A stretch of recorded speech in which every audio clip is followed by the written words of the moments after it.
आज जो हमारा टॉपिक है वो है डिटर्मिनेंट्स। ठीक है, ये भी एक मैट्रिक्स का ही टॉपिक है। और आज हम देखेंगे कि डिटर्मिनेंट्स क्या होता है और डिटर्मिनेंट्स को हम किस तरीके से फाइंड करते हैं। अब डिटर्मिनेंट क्या है? Determinant is a scalar value that can be computed from the elements of square matrix. Determinant क्या है? डिटर्मिनेंट एक स्केलर वैल्यू है। अगेन स्केलर वैल्यू मैंने आपको बताया था कि जब भी स्केलर की बात आएगी तो वहां पर किसी नंबर की बात हो रही है। तो डिटर्मिनेंट क्या है? कोई भी एक न्यूमेरिकल वैल्यू है, ठीक है, that can be computed from the elements of square matrix. किसी भी स्क्वायर मैट्रिक्स से हम कंप्यूट करते हैं डिटर्मिनेंट को। और डिटर्मिनेंट एक सिंपल नंबर को रिप्रेजेंट करता है। मतलब एक कंप्लीट एक मैट्रिक्स है, ठीक है। उस मैट्रिक्स में तो बहुत सारे नंबर्स होते हैं, लेकिन अगर उसी मैट्रिक्स को हमें किसी एक नंबर में रिप्रेजेंट करना है तो वो हम डिटर्मिनेंट की हेल्प से रिप्रेजेंट करते हैं। ठीक है, तो determinant of a matrix is a single number. और ये एक सिंगल वैल्यू होती है, एक सिंगल नंबर होता है, क्योंकि मैट्रिक्स तो एक सिंगल नंबर नहीं होता। मैट्रिक्स में तो कलेक्शन ऑफ नंबर्स होते हैं, मतलब बहुत सारे नंबर्स होते हैं। लेकिन डिटर्मिनेंट में डिटर्मिनेंट क्या है? It just a single number. ठीक है, इट इज रिप्रेजेंटेड एज, हम डिटर्मिनेंट को इस तरीके से रिप्रेजेंट करते हैं। जैसे आपके पास ए मैट्रिक्स है और उस मैट्रिक्स का आपने डिटर्मिनेंट निकालना है, तो आप क्या करेंगे? उसको इन दो बार्स के अंदर रिप्रेजेंट करेंगे। ठीक है, तो हम डिटर्मिनेंट को इस तरीके से भी रिप्रेजेंट करते हैं, और इसी तरीके से अगर हम डिटर्मिनेंट को इस तरीके से रिप्रेजेंट करना चाहें तो इस तरीके से भी रिप्रेजेंट कर सकते हैं। अच्छा, we can only find the determinant of square matrix. आप ये चीज़ हमेशा याद रखें कि हम सिर्फ और सिर्फ स्क्वायर मैट्रिक्स का ही डिटर्मिनेंट फाइंड करते हैं। अगर कोई भी मैट्रिक्स जो कि स्क्वायर मैट्रिक्स ना हो, हम उसका डिटर्मिनेंट फाइंड नहीं कर सकते हैं। ठीक है, तो इट मीन्स के स्क्वायर मैट्रिक्स का हम डिटर्मिनेंट फाइंड कर रहे हैं। तो स्क्वायर मैट्रिक्स कौन सी मैट्रिक्स होती है? जिसमें रोज और कॉलम्स बराबर होते हैं। तो ऐसी मैट्रिक्स जिसमें रोज और कॉलम्स बराबर होते हैं, इक्वल होते हैं, हम उस मैट्रिक्स का डिटर्मिनेंट फाइंड कर सकते हैं। अच्छा, जब अगर मैट्रिक्स स्क्वायर मैट्रिक्स है और हम स्क्वायर मैट्रिक्स का ही डिटर्मिनेंट फाइंड कर सकते हैं, तो जो मैट्रिक्स है स्क्वायर मैट्रिक्स, इसका ऑर्डर या तो 1 by 1 होगा या 2 by 2 होगा। ठीक है, या मैट्रिक्स का ऑर्डर 3 by 3 होगा, या मैट्रिक्स का ऑर्डर 4 by 4 होगा। और इसी तरीके से चलता रहेगा। ठीक है, इन ऑर्डर की मैट्रिसेस होंगी जिनका हम डिटर्मिनेंट फाइंड कर सकते हैं। तो देखिए, 1 by 1 अगर मैट्रिक्स होगी तो 1 by 1 मैट्रिक्स तो ऐसे होगी, यानी कि उसमें जस्ट एक ही नंबर होगा। फर्स्ट ही रो वन, यानी कि एक ही रो होगी और एक ही कॉलम होगा। तो इस टाइप की कोई मैट्रिक्स होगी। अब देखें, इस मैट्रिक्स का तो हम डिटर्मिनेंट फाइंड नहीं कर सकते, क्योंकि ये तो ऑलरेडी एक ही नंबर है। अगर हमें डिटर्मिनेंट 2 by 2 का फाइंड करना हो तो 2 by 2 की मैट्रिक्स कुछ इस तरीके से होगी। और इसका डिटर्मिनेंट हम देखेंगे कि 2 by 2 मैट्रिक्स का हम डिटर्मिनेंट किस तरीके से फाइंड करते हैं। इसी तरीके से अगर हमें 3 by 3 मैट्रिक्स का डिटर्मिनेंट फाइंड करना है तो 3 by 3 मैट्रिक्स कुछ इस तरीके से होगी, ए बी।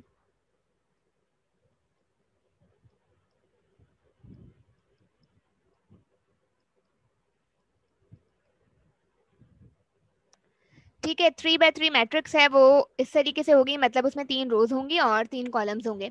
तो हमें 3 by 3 का भी डिटर्मिनेंट देखना है कि हम 3 by 3 का डिटर्मिनेंट किस तरीके से फाइंड करते हैं जब मैट्रिक्स 3 by 3 ऑर्डर की हो, यानी कि इस टाइप की मैट्रिक्स हो, तो उसका किस तरीके से डिटर्मिनेंट फाइंड करते हैं। तो अभी हम ये भी देखेंगे। अच्छा, 4 by 4 मैट्रिक्स का मतलब क्या है? कि ऐसी मैट्रिक्स जिसमें 4 रोज और 4 कॉलम्स हों। तो हम 4 by 4 मैट्रिक्स का डिटर्मिनेंट फाइंड नहीं करेंगे, क्योंकि आपको पता है जितना ऑर्डर इंक्रीज होता रहता है मैट्रिक्स का, उतना ही उसका डिटर्मिनेंट जो है मुश्किल होता रहता है। तो आपके जो कोर्स में है वो 2 by 2 और 3 by 3 का ही है डिटर्मिनेंट, तो हम 4 by 4 का नहीं करेंगे। बट प्रोसेस वही होगा, जिस तरीके से हम 2 by 2 का कर रहे हैं, जिस तरीके से हम 3 by 3 का कर रहे हैं, वैसे ही 4 by 4 का या 5 by 5 का भी डिटर्मिनेंट फाइंड होता है। ठीक है, लेकिन हम जस्ट 2 by 2 और 3 by 3 का करेंगे। तो सबसे पहले हम लोग 2 by 2 मैट्रिक्स का डिटर्मिनेंट देखते हैं कि हम किस तरीके से फाइंड करेंगे। अच्छा, अब यहाँ पर एक मैट्रिक्स है जिसका ऑर्डर 2 by 2 है, उसका डिटर्मिनेंट हमने फाइंड करना है। तो let's see, if A is any matrix ए, यहाँ पर आपको एक मैट्रिक्स शो हो रही है जिसका ऑर्डर आपको शो हो रहा है 2/2, ठीक है। देन इट्स डिटर्मिनेंट इज, तो हम इसका डिटर्मिनेंट किस तरीके से फाइंड करेंगे? सबसे पहले यही सेम मैट्रिक्स के जो एलिमेंट हैं उन्हें हम दो बार्स के अंदर रखेंगे, जो कि हमें रिप्रेजेंट कर रहे हैं डिटर्मिनेंट को, क्योंकि हम डिटर्मिनेंट फाइंड कर रहे हैं। डिटर्मिनेंट को हम इन दो बार्स के अंदर रिप्रेजेंट करते हैं और मैट्रिक्स को हम स्क्वायर ब्रैकेट्स के अंदर रिप्रेजेंट करते हैं। तो this is a difference between matrix and determinant. तो एक मैट्रिक्स है ए मैट्रिक्स, हमने क्या करना है, इस मैट्रिक्स का डिटर्मिनेंट फाइंड करना है। तो हम किस तरीके से फाइंड करेंगे, देखें।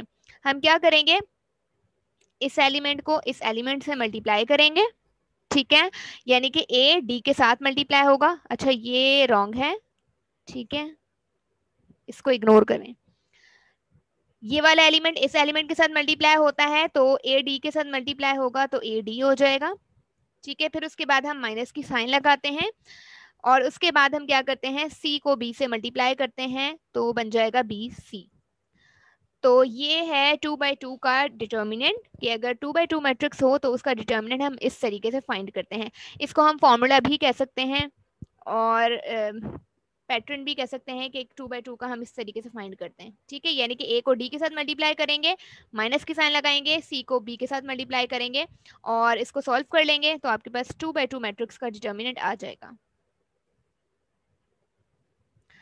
तो अब इसकी एक एग्जाम्पल प्रॉब्लम सॉल्व कर लेते हैं। अब यहाँ पर आपको एक मैट्रिक्स शो हो रही है, if A is any matrix, A आपको मैट्रिक्स शो हो रही है -2, 3, 4 और 1, देन फाइंड इट्स डिटर्मिनेंट। तो अब हमने इस मैट्रिक्स का डिटर्मिनेंट फाइंड करना है। तो देखें हमने क्या करना है, ए का डिटर्मिनेंट फाइंड करना है। तो हम ए मैट्रिक्स को डिटर्मिनेंट के अंदर रखते हैं और ए मैट्रिक्स के एलिमेंट क्या हैं, -2, 3, 4 और 1। हमने ये चीज़ कैलकुलेट करनी है। तो डिटर्मिनेंट हम किस तरीके से निकालेंगे, देखें। हम इस एलिमेंट को इसके साथ मल्टीप्लाई करते हैं तो 1 मल्टीप्लाई होगा -2 के साथ, ठीक है। उसके बाद माइनस साइन आती है फॉर्मूले की, अगर आप यहाँ पर देखें ये माइनस की साइन आई हुई है तो हमने भी माइनस की साइन लगा दी। अब ये 4 जो है इस 3 के साथ मल्टीप्लाई होगा। अब इसको सिंप्लीफाई कर लें, ठीक है। 2 -2 से मल्टीप्लाई होगा, 1 -2 से मल्टीप्लाई होगा तो -2 और -4 3 टाइम 12 हो जाएगा। तो it's total result will be -14, ठीक है। तो 2/2 मैट्रिक्स का डिटर्मिनेंट हम इस तरीके से फाइंड करते हैं। अब नेक्स्ट एग्जांपल है b = 9 1 0 -1, फाइंड इट्स डिटर्मिनेंट। तो अब b मैट्रिक्स का डिटर्मिनेंट क्या होगा, आप मुझे बताएं इसका आंसर। भी बी मैट्रिक्स है, इसका हमने डिटर्मिनेंट, जी एग्जैक्टली देख लेते हैं -9 होता है या नहीं। ये मैट्रिक्स है बी, ठीक है, इसका हमने डिटर्मिनेंट फाइंड करना है। तो किस तरीके से करेंगे, -1 9 से मल्टीप्लाई होगा, माइनस साइन फॉर्मूले की आएगी और ये 0 जो है 1 से मल्टीप्लाई होगा। तो 9 1 से -1 से मल्टीप्लाई हुआ तो -9 और माइनस सेम का सेम 0 1 से मल्टीप्लाई होगा तो रिजल्ट विल बी 0 और आपके पास जस्ट -9 आएगा, ठीक है। तो ये 2/2 का डिटर्मिनेंट तो बहुत सिंपल है। अब 2/2 का तो बहुत सिंपल था। अब हम देखते हैं कि जब ऐसी मैट्रिक्स जिसका ऑर्डर 3/3 हो उसका डिटर्मिनेंट किस तरीके से फाइंड किया जाता है। अब आप यहाँ देखें एक मैट्रिक्स है आपको शो हो रही है, इस मैट्रिक्स का अगर आप देखें ऑर्डर तो वो 3/3 है, मतलब इसमें 3 रोज और 3 कॉलम्स हैं। तो अब अगर हमें इसका डिटर्मिनेंट फाइंड करना है तो हम क्या करेंगे, इसी सेम मैट्रिक्स को हम इन दो बार्स के अंदर रखेंगे क्योंकि हम इसका डिटर्मिनेंट फाइंड कर रहे हैं। अच्छा अब हम क्या करेंगे, इन 3/, तो 3/3 डिटर्मिनेंट है, इसको हम किस तरीके से वैल्यूएट करेंगे। हम सबसे पहले तो इसको इसमें से एक रो चूज कर लेंगे। आपकी मर्जी है, आप रो भी चूज कर सकते हैं, आप कॉलम भी चूज कर सकते हैं। आप चाहे फर्स्ट रो चूज करें, सेकंड रो चूज करें, थर्ड रो चूज करें, या फिर आप फर्स्ट कॉलम चूज करें, सेकंड कॉलम चूज करें या थर्ड कॉलम चूज करें। It's totally up to you कि आप कौन सी रो या कौन सी कॉलम चूज करते हैं। बट स्टैंडर्ड यही है कि आप फर्स्ट रो को चूज करें और फर्स्ट रो को ही चूज किया जाता है। तो हम भी फर्स्ट रो को ही चूज करेंगे और इस फर्स्ट रो के अकॉर्डिंग हम इन डिटर्मिनेंट्स को इससे कम ऑर्डर वाले डिटर्मिनेंट में ब्रेक करेंगे। मतलब अगर ये 3/3 का डिटर्मिनेंट है तो हम इससे कम ऑर्डर वाले मतलब 2/2 वाले डिटर्मिनेंट में हम इसको स्प्लिट कर देंगे। वो स्प्लिट कैसे करेंगे, हमने फर्स्ट रो चूज की है, हम इस फर्स्ट रो के अकॉर्डिंग ही इस डिटर्मिनेंट को स्प्लिट करेंगे। तो देखें किस तरीके से हम स्प्लिट करेंगे। हमने फर्स्ट रो चूज की है ए बी और सी, फर्स्ट रो में 3 एलिमेंट्स हैं। तो अब फर्स्ट रो का सबसे पहले हम क्या करेंगे, फर्स्ट एलिमेंट चूज करेंगे। हमने ए चूज कर लिया, ठीक है। अब ये ए हमने यहाँ लिख दिया। अब ये ए जिस रो में लाई कर रहा है उस रो को डिलीट करेंगे, ए जिस कॉलम में लाई कर रहा है उस कॉलम को डिलीट करेंगे। बाकी जो रिमेनिंग पार्ट है, रिमेनिंग एलिमेंट्स हैं, उसे हम इस डिटर्मिनेंट के अंदर रख देंगे, ठीक है। यानी कि ई एफ एच और आई हमने इसके अंदर रख दिया। ये चीज हुई, ए के ए हो गया। अब हम इसको इरेज कर देते हैं और नेक्स्ट एलिमेंट को चूज करते हैं। नेक्स्ट एलिमेंट क्या है, बी। इसी रो में हमने फर्स्ट रो को चूज किया है तो हम फर्स्ट रो की है एलिमेंट्स को देखेंगे। तो अब सेकंड एलिमेंट क्या है, बी। अब ये बी हमने यहाँ रख दिया। अब ये माइनस हमने क्यों लगाया है, ये माइनस को अभी आप इग्नोर करें, मैं बाद में एक्सप्लेन करती हूँ कि ये माइनस कहाँ से आया है। हाँ, ये बी जिस रो में लाई करता है, ये बी जिस कॉलम में लाई करता है उस कॉलम को डिलीट किया, ठीक है। बाकी जो रिमेनिंग एलिमेंट्स बचे हैं, क्या बचा है, डी बचा है, एफ बचा है, जी और आई बचा है, तो वो हमने इस 2/2 के डिटर्मिनेंट में रख दिया। बी भी हो गया। अब नेक्स्ट पे आते हैं। हमने रो 1 चूज की है तो रो 1 में ए बी और सी है, तो अभी हमने ए लिखा है, बी किया है और उसके बाद हम सी पे आ जाएंगे। तो अब हमने क्या किया है, सी को चूज किया है, सी को हमने यहाँ लिखा, उस एलिमेंट को हम यहाँ लिखेंगे। अब ये एलिमेंट जिस रो में लाई करता है उस रो को डिलीट करेंगे, ये एलिमेंट जिस कॉलम में लाई करता है उस कॉलम को डिलीट करेंगे। बाकी जो रिमेनिंग एलिमेंट्स बचे हैं उसे हम 2/2 के डिटर्मिनेंट में रख देंगे, यानी कि डी ई जी और एच वो हमने यहाँ मेंशन कर दिया, ठीक है। तो इस तरीके से हमने रो 1 के अकॉर्डिंग इसको स्प्लिट कर दिया। अब आप साइन को देखें। अच्छा, ये फर्स्ट एलिमेंट है ए, इसके साथ हम प्लस लगाते हैं। ये सेकंड एलिमेंट है, इसके साथ हम माइनस लगाते हैं। और ये थर्ड एलिमेंट है, इसके साथ हम प्लस लगाते हैं। तो इसीलिए ए के साथ हमने प्लस लगाया, जो कि हम प्लस मेंशन नहीं करते। बी के साथ हमने माइनस लगाया है और सी के साथ हमने प्लस लगाया है, ठीक है। तो इस तरीके से हम 3/3 मैट्रिक्स की जो डिटर्मिनेंट है वो इवेल्युएट करते हैं। तो अब ये तो एक जर्नल फॉर्मेट है, हम एग्जाम्पल प्रॉब्लम के थ्रू अंडरस्टैंड करते हैं कि 3/3 मैट्रिक्स का डिटर्मिनेंट किस तरीके से फाइंड किया जाता है। माइनस बी कैसे हुआ, देखें, ये एक जर्नल फॉर्मेट है कि फर्स्ट एलिमेंट जो है फर्स्ट रो में ए जो है वो पॉजिटिव होता है, बी जो है नेगेटिव होता है और सी पॉजिटिव होता है। और इसका रीज़न अगर पूछेंगे तो इसका रीज़न भी मैं आपको बता देती हूँ कि ये प्लस माइनस और प्लस कैसे होता है। अगर आप देखें, आपके पास एक मैट्रिक्स है ए बी और सी, ठीक है ना, यानी कि ये मैट्रिक्स है 3/3। अगर आप फर्स्ट रो की बात करें, फर्स्ट रो की जो पोजीशन है वो क्या है, मतलब ये ए एलिमेंट किस रो में लाई करता है, फर्स्ट रो में लाई करता है। ये एलिमेंट किस कॉलम में लाई करता है, फर्स्ट कॉलम में लाई करता है। बी की बात करें, बी किस रो में लाई करता है एलिमेंट, ये फर्स्ट रो में लाई करता है। और ये बी सेकंड कॉलम में लाई करता है, तो इसकी पोजीशन है 1 2। सी जो है फर्स्ट रो में लाई करता है और थर्ड कॉलम में लाई करता है, तो इसकी पोजीशन है 1 3। अब आप यहाँ देखें, अगर 1 और 1 को आप प्लस करें तो आंसर क्या आएगा, 2 आएगा, ठीक है। और 2 क्या है, एक इवन नंबर है, तो जब भी इवन नंबर आता है तो पॉजिटिव साइन आती है। अगर आप इन दोनों की पोजीशन को प्लस करेंगे 1 और 2 को, तो आंसर आएगा 3। और 3 क्या है, एक ऑड नंबर है, तो ऑड नंबर में हमेशा नेगेटिव साइन आती है। अगर आप सी की बात करें, 1 और 3, 1 + 3 कितने होते हैं, 4, और 4 एक ऑड इवन नंबर है, और इवन नंबर में हमें साइन मिलती है प्लस की। तो जब भी इनकी पोजीशंस को हम प्लस करते हैं और अगर हमें इवन नंबर मिलता है तो प्लस की साइन आती है, और अगर ऑड नंबर मिलता है तो माइनस की साइन आती है। तो हमें ये सब करने की जरूरत नहीं है, जस्ट हमें याद रखना है कि फर्स्ट रो में जो फर्स्ट एलिमेंट होगा उसके साथ प्लस आएगा, फर्स्ट रो में जो सेकंड एलिमेंट होगा उसके साथ हमेशा माइनस आएगा, और फर्स्ट रो में अगर थर्ड एलिमेंट जो है उसके साथ हमेशा प्लस आएगा। ये फर्स्ट रो के लिए है। सेकंड रो के लिए फॉर्मेट चेंज हो जाएगा, थर्ड रो के लिए फॉर्मेट चेंज हो जाएगा। तो आप जस्ट तभी मैं आपको कह रही हूँ कि आप जब भी डिटर्मिनेंट को स्प्लिट करें, डिटर्मिनेंट फाइंड करें, तो आप हमेशा फर्स्ट रो को चूज करें, क्योंकि फर्स्ट रो में हमें पता है कि पहला एलिमेंट के साथ प्लस आएगा, सेकंड के साथ माइनस की साइन आएगी और थर्ड के साथ प्लस की साइन आएगी। अच्छा, सी के साथ आप कह रहे हैं कि प्लस लगाना नेसेसरी है, तो बिल्कुल सी के साथ प्लस लगाना नेसेसरी है। अगर आप यहाँ सी के साथ प्लस नहीं लगाएंगे तो इसका मतलब होगा कि ये दोनों आपस में मल्टीप्लाई हो रहे हैं, क्योंकि जब दो नंबर्स के बीच में कोई साइन नहीं होती तो वो हमें रिप्रेजेंट करता है कि वो मल्टीप्लीकेशन है। तो आपको इनके बीच में प्लस साइन लगानी होगी सी के साथ। और ए के साथ हमने प्लस क्यों नहीं लगाया, क्योंकि ए बिल्कुल स्टार्ट में है, तो हम स्टार्ट में भले लगाएं ना लगाएं।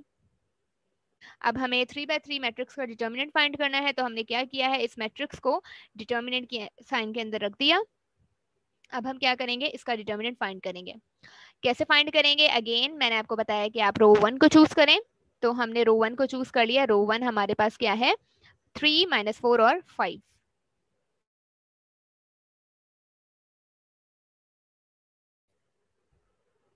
अच्छा, 3 -4 और 5 हमने चूज कर लिया। अब हम क्या करेंगे, फर्स्ट एलिमेंट क्या है इस रो का, 3।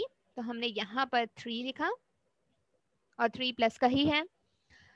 और उसके बाद हमने डिटर्मिनेंट बनाया। अब ये 3 जिस रो में लाई करता है उस रो को डिलीट किया, ये 3 जिस कॉलम में लाई करता है उस कॉलम को डिलीट किया। बाकी जो रिमेनिंग एलिमेंट्स बचे हैं वो हम इस डिटर्मिनेंट के अंदर रख देंगे। ठीक है। अब उसके बाद नेक्स्ट एलिमेंट जो होगा वो माइनस का होगा, तो हमने माइनस लगा दिया। और अब हम एलिमेंट चेंज कर लेंगे। अब एलिमेंट आपके पास क्या है, 3 के बजाय -4 है। तो -4 हमने यहाँ ब्रैकेट में लिखा ऑलरेडी, क्योंकि ये -4 है। और ऑलरेडी हमने फॉर्मूले में जो मैंने आपको बताया था कि हम सेकंड एलिमेंट के साथ माइनस की साइन लगाते हैं, तो दोनों साइन कभी भी एक साथ नहीं आती, तो इसलिए मैंने ब्रैकेट लगा दिया। अब ये 4 जिस रो में लाई करता है डिलीट कर दें उसको, जिस कॉलम में लाई करता है उस कॉलम को डिलीट कर दें। बाकी जो रिमेनिंग एलिमेंट्स बचे हैं वो हम लिखेंगे, यानी कि 1 2 बचा है, और -2 और 1 बचा है। ठीक है, तो ये हो गया सेकंड एलिमेंट।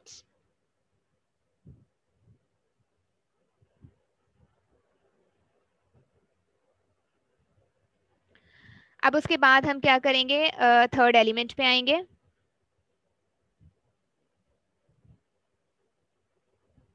थर्ड एलिमेंट हमारे पास क्या है, 5। और ये 5 के साथ हम प्लस लगाएंगे, क्योंकि थर्ड एलिमेंट के साथ हम प्लस लगाते हैं। अब ये 5 जिस रो में लाई करता है डिलीट कर दें, जिस कॉलम में लाई करता है उसे डिलीट कर दें। बाकी जो रिमेनिंग एलिमेंट्स बचे हैं वो क्या बचे हैं, 1 1 2 एंड 3।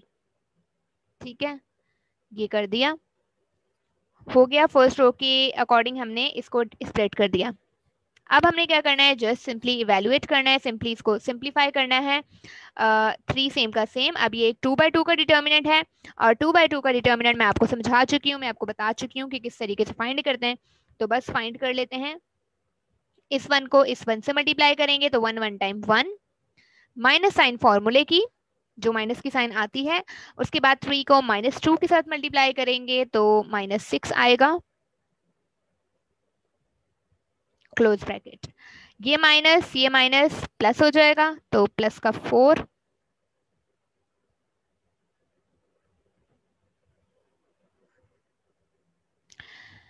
जी बिल्कुल, जब मैंने आपको 2 by 2 का डिटर्मिनेंट एक्सप्लेन किया था, तो यहाँ पर देखें, इसको इससे मल्टीप्लाई करते हैं और इसको इससे मल्टीप्लाई करते हैं, और बीच में माइनस की साइन आती है। ठीक है, तो ये फॉर्मूला है, समझें, 2 by 2 का डिटर्मिनेंट इवेल्युएट करने का। तो अब हम क्या करेंगे, 4 माइनस माइनस प्लस, 4 सेम का सेम। इस 1 को इस 1 के साथ मल्टीप्लाई करेंगे, 1 1 सा 1, माइनस साइन फॉर्मूले की। और 2 को -2 के साथ मल्टीप्लाई करेंगे तो रिजल्ट आएगा -4, तो वो हम ब्रैकेट में रखेंगे। ठीक है, और उसके बाद +5, इस 1 को 3 से करेंगे तो 3 आएगा, माइनस की साइन फॉर्मूले की। 2 को 1 से मल्टीप्लाई करें तो 2 1 2 हो जाएगा। सिंप्लीफाई करें इसको, 3 से सेम का सेम, 1 माइनस माइनस क्या हो जाएगा, +6 +4, 1 माइनस माइनस प्लस हो जाएगा, 4 +5, 3 -2 कितने होते हैं, 1, 3 सेम का सेम, 6 + 1 7, +4 4 + 1 5, प्लस 5 को 1 से मल्टीप्लाई करें तो 5 1 टाइम 5, 3 को 7 से मल्टीप्लाई करें 21, प्लस 4 5 टाइम 20, प्लस 5 सेम का सेम, तो आंसर क्या आएगा 46। ठीक है, तो 2/2 का 3/3 का डिटर्मिनेंट था, ये ए मैट्रिक्स थी जिसका ऑर्डर 3/3 था, हमने इसका डिटर्मिनेंट निकाला और वो डिटर्मिनेंट क्या आया 46, और ये 46 एक न्यूमेरिकल वैल्यू है और एक सिंगल वैल्यू है, मतलब ये पूरी की पूरी मैट्रिक्स थी, इसको हमने एक नंबर में रिप्रेजेंट कर दिया और वो नंबर हमें रिप्रेजेंट कर रहा है डिटर्मिनेंट ऑफ अ मैट्रिक्स। ये एग्जाम्पल है, अगेन सेकंड एग्जाम्पल है, इसको मैं सॉल्व नहीं करूंगी, इसको आप खुद सॉल्व करेंगे। ठीक है, मतलब वही सेम मैट्रिक्स है ये मैट्रिक्स, और इसका आपने डिटर्मिनेंट फाइंड करना है। अच्छा, एक चीज़ और, अब ये एक मैट्रिक्स है, ठीक है, क्योंकि आपके पास सिर्फ सिंपल नंबर्स नहीं आ सकते, जब आपको किसी भी मैट्रिक्स में आपके पास वेरिएबल्स भी आ सकते हैं, मैट्रिक्स में आपके पास नंबर्स आ सकते हैं, मैट्रिक्स में आपके पास इमेजिनरी नंबर्स भी आ सकते हैं, कॉम्प्लेक्स नंबर भी आ सकते हैं। तो यहाँ पर आपके पास एक मैट्रिक्स है जिसमें कुछ कॉम्प्लेक्स नंबर भी हैं, तो इस टाइप की मैट्रिक्स का डिटर्मिनेंट हम किस तरीके से फाइंड करेंगे, तो वो हम देख लेते हैं।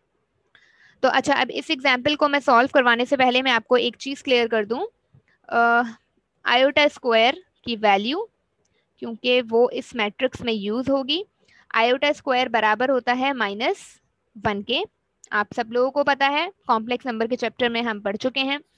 उसके बाद एक और चीज मैं आपको बता दूं, हमारे पास एक फॉर्मूला है जिससे हम कहते हैं डिफरेंस फॉर्मूला, वो भी फॉर्मूला इस क्वेश्चन में यूज होगा, तो इसीलिए मैं आपको पहले ही बता दूं, a + b a - b किसके बराबर होता है, a का स्क्वायर माइनस b के स्क्वायर के, मतलब आपके पास एक टर्म है a, दूसरी टर्म है b, यहाँ पर भी a टर्म है और b टर्म है, और ये दोनों टर्म्स एक बार प्लस के साथ लिखी हुई हैं, एक बार माइनस के साथ लिखी हुई हैं, तो हम क्या करते हैं, फर्स्ट टर्म का स्क्वायर करते हैं, मतलब a का स्क्वायर करते हैं, माइनस की साइन आती है, और सेकंड टर्म यानी कि b जो है उसका स्क्वायर करते हैं। तो ये फॉर्मूला हम इस क्वेश्चन में यूज करेंगे, कहाँ यूज करेंगे वो जब हम यूज करेंगे तो बताऊंगी मैं आपको। अच्छा, अब हमें इस मैट्रिक्स का डिटर्मिनेंट इवैल्यूएट करना है, तो किस तरीके से करेंगे, again we will choose first row, तो हमने फर्स्ट रो चूज कर ली, ये वाली, इस रो का फर्स्ट एलिमेंट क्या है, -आयोटा, तो हम लिखेंगे -आयोटा यहाँ पर। अब ये -आयोटा जिस रो में लाई करता है डिलीट कर दें, जिस कॉलम में लाई करता है उसे डिलीट करें, बाकी जो रिमेनिंग पार्ट बचा है उसे हम यहाँ लिख देंगे।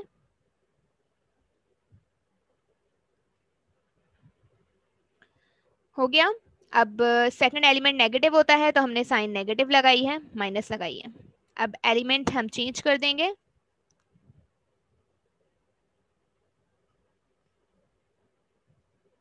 अब हम एलिमेंट 1 चूज करेंगे, ठीक है, तो हमने यहाँ पर 1 लिख दिया। अब ये 1 जिस रो में लाई करता है डिलीट इट, जिस कॉलम में लाई करता है डिलीट इट, और यहाँ पर जो एलिमेंट्स बचे हैं 1 बचा है, 1 माइनस आयोटा बचा है, 1 प्लस आयोटा बचा है, और 0 बचा है, 0 नहीं 1 बचा है, ठीक है, ये 1 बचा है। उसके बाद अगेन हम एलिमेंट रिप्लेस कर देते हैं, माइनस आयोटा हो गया, 1 हो गया, अब हम क्या करेंगे, थर्ड एलिमेंट यानी कि 0 चूज करेंगे, और ये एलिमेंट प्लस का होगा क्योंकि आपको पता है थर्ड एलिमेंट 0 का प्लस का होता है। अब ये 0 जिस रो में लाई करता है डिलीट कर दें, जिस कॉलम में लाई करता है डिलीट कर दें, बाकी जो रिमेनिंग पार्ट बचा है उसे हम इस डिटर्मिनेंट के अंदर रखेंगे, 1 1 माइनस आयोटा और आयोटा और 0, ठीक है। उसके बाद हम क्या करेंगे, इसको सिंप्लीफाई करेंगे, माइनस आयोटा सेम, आयोटा 1 से मल्टीप्लाई होगा तो आयोटा आएगा, माइनस फॉर्मूले का आता है, ठीक है, डिटर्मिनेंट का जो फॉर्मूला होता है उसमें माइनस होता है। अब ये 0 इससे मल्टीप्लाई होगा तो रिजल्ट विल बी 0, क्योंकि आपको पता है कि 0 किसी भी नंबर से मल्टीप्लाई हो जाए, चाहे वो कॉम्प्लेक्स नंबर ही क्यों ना हो, रिजल्ट हमेशा 0 ही आता है, ठीक है। उसके बाद -1, ये 1 इस 1 से मल्टीप्लाई होगा तो 1 आएगा, माइनस ये 1 माइनस आयोटा 1 प्लस आयोटा से मल्टीप्लाई होगा, तो अभी हम मल्टीप्लाई नहीं कर रहे, अभी हम जस्ट इनको ब्रैकेट में रख रहे हैं।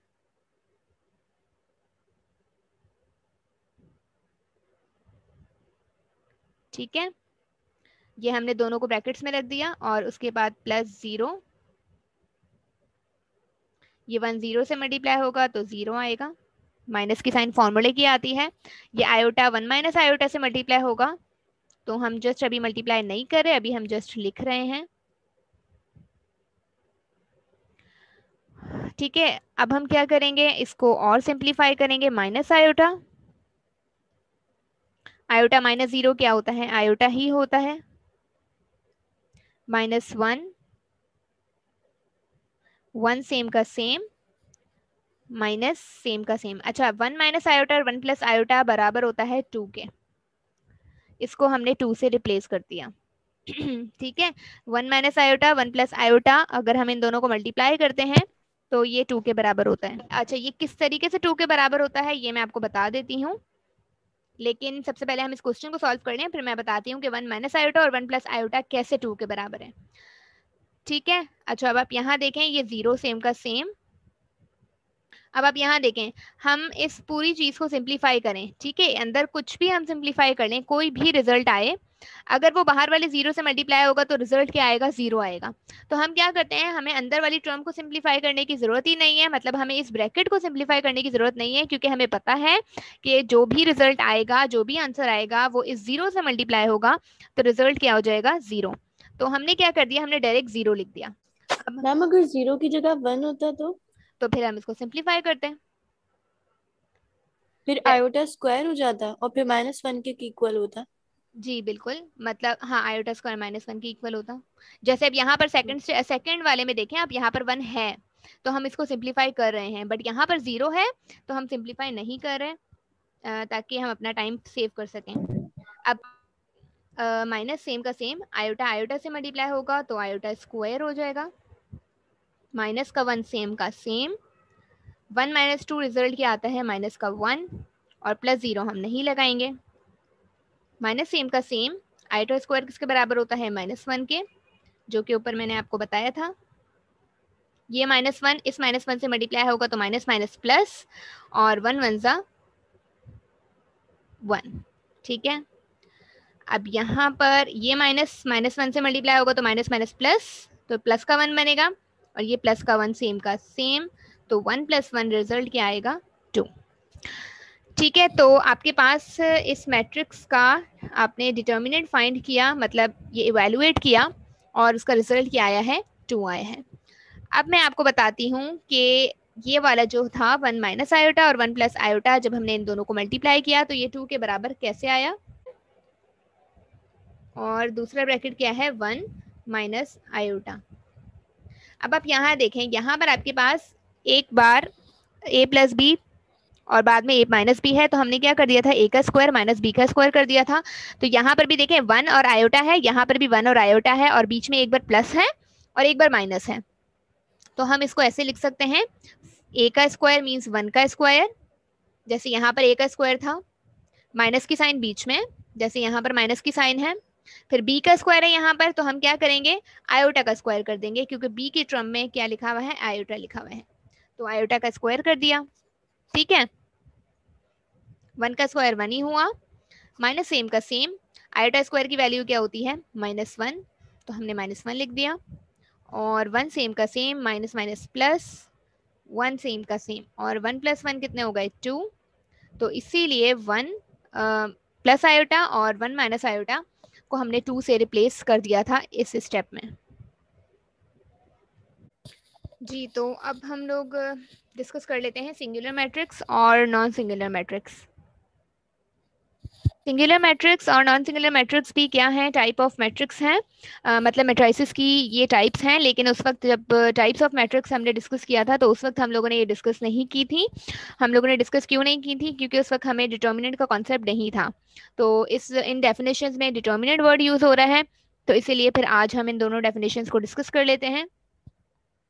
अच्छा, सिंगुलर मैट्रिक्स क्या है, matrix is singular if its determinant is 0 ऐसी मैट्रिक्स, उस मैट्रिक्स को हम सिंगुलर कहते हैं जिस मैट्रिक्स का डिटर्मिनेंट क्या होता है, जीरो होता है। तो फॉर एग्जांपल यहाँ पर एक मैट्रिक्स दी हुई है, इस मैट्रिक्स का ये मैट्रिक्स जो है वो सिंगुलर मैट्रिक्स है।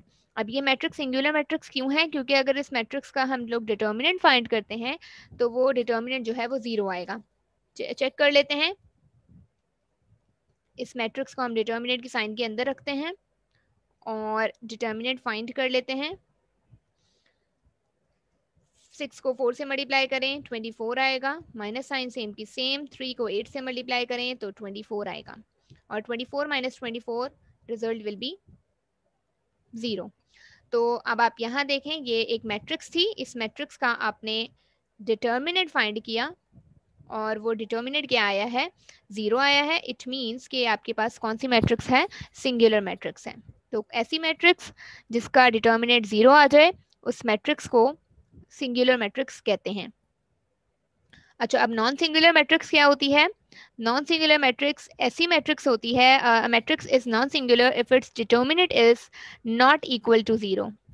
नॉन सिंगुलर मैट्रिक्स क्या है? ऐसी मैट्रिक्स है जिसका डिटर्मिनेंट जो है वो 0 ना हो, मतलब 0 के अलावा कुछ भी आ जाए, चाहे वो पॉजिटिव वैल्यू आए चाहे वो नेगेटिव नंबर आए, वो कुछ भी नंबर हो सकता है, लेकिन बस 0 नहीं होना चाहिए। तो इस टाइप की मैट्रिक्स को हम कहते हैं नॉन सिंगुलर मैट्रिक्स। जैसे फॉर एग्जांपल ये एक मैट्रिक्स है, ये मैट्रिक्स नॉन सिंगुलर मैट्रिक्स है। अब ये नॉन सिंगुलर मैट्रिक्स क्यों है? क्योंकि इस मैट्रिक्स का अगर आप डिटर्मिनेंट फाइंड करते हैं तो वो 0 नहीं आता। तो देख लेते हैं डिटर्मिनेंट फाइंड करके। 3, 5, 8 और 2। तो इसका डिटर्मिनेंट क्या आएगा? 2 को 3 के साथ मल्टीप्लाई करेंगे 6 माइनस साइन, 5 को 8 के साथ मल्टीप्लाई करेंगे रिजल्ट विल बी 40, और 40 माइनस 6 रिजल्ट विल बी -34। तो अब ये -34 आपको पता है कि it is not equal to 0, ये 0 नहीं है, तो इसीलिए ये मैट्रिक्स क्या है, नॉन सिंगुलर मैट्रिक्स है।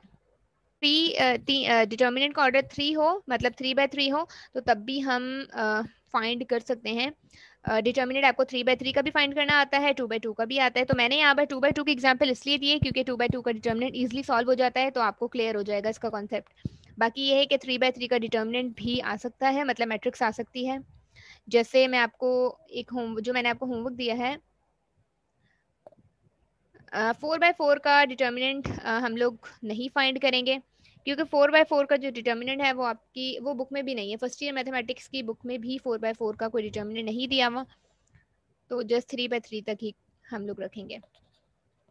अच्छा, it's your homework. Question number 1 है, उसमें क्या है, which of the following matrices are singular. इसमें कुछ मेट्राइसेस दी हुई हैं, इसमें 2/2 ऑर्डर की भी मेट्राइसेस हैं और 3/3 ऑर्डर की भी मेट्राइसेस हैं, और आपने बताना है कि इसमें से कौन सी मेट्राइसेस सिंगुलर हैं, और जो मेट्राइसेस सिंगुलर नहीं होंगी ऑब्वियसली वो फिर मेट्राइसेस नॉन सिंगुलर होंगी। तो मतलब आपने यही बताना है कि इनमें से कौन सी सिंगुलर मैट्रिक्स है और कौन सी नॉन सिंगुलर मैट्रिक्स है। तो वो आप किस तरीके से बताएंगे, इनके डिटर्मिनेंट फाइंड करके फिर आप बताएंगे। इसी तरीके मैम एक और क्वेश्चन आपने असाइन किया था ना, वो दिखाइएगा। यस, वो वाला क्वेश्चन ये था, ये वाला।